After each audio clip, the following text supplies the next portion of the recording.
This doesn't necessarily have to be dollarization. But Argentines cannot live with chronically high inflation.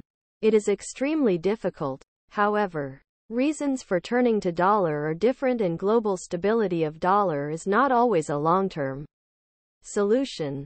Mr. Milei's dollarization plan comes after years of money printing in Argentina to finance spending, pushing inflation to a 30-year high.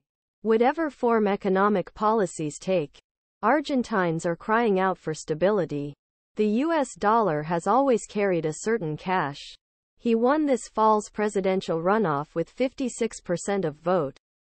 This was due in part to radical policy proposals, such as replacing Argentina's national currency, the peso, with US dollar. When Argentina's new president Javier Milei takes office on Sunday, his first job will be the economy.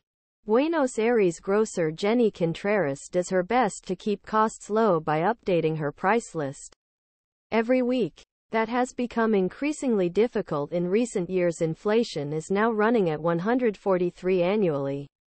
And Ms. Contreras is using a chalkboard to inform shoppers that the avocado they bought late last month will cost them 12 cents more today. Ms. Contreras, like many people in Argentina, is exhausted by the country's economic ups and downs. She allows herself to hope that the inauguration of libertarian President Javier Milei this weekend might bring some relief. But she remains skeptical of his more radical policy proposals. Things will improve because they have to evolve, she says. Why we wrote this: the US dollar has always carried a certain cachet. He won presidential runoff election with 56% of vote, in part because of dramatic plans to close central bank and replace Argentine peso with US dollar. The dollarization plan was designed to end years of money printing to finance spending by successive governments, which had driven inflation a 30-year high. It also benefits from Argentina's complex relationship with the dollar.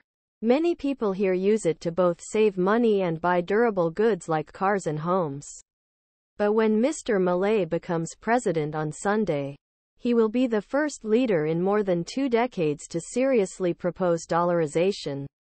Experts agree that regardless of the path his government takes, Argentina's economy is the new government's top priority.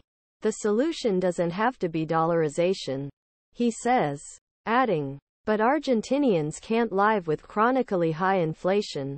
It's extremely difficult. Argentina has a long history with the dollar, but has never officially dollarized its economy.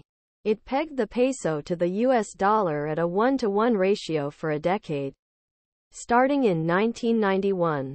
Many Argentines remember that period as a golden age, and the idea of dollarization shines brighter today. It was a wonderful time, says José Antonio Doval, a hairdresser in Buenos Aires. Everybody was happy because we all made good money. Max Klaver View title Hairstylist José Antonio Doval poses at his salon in Buenos Aires. Arg.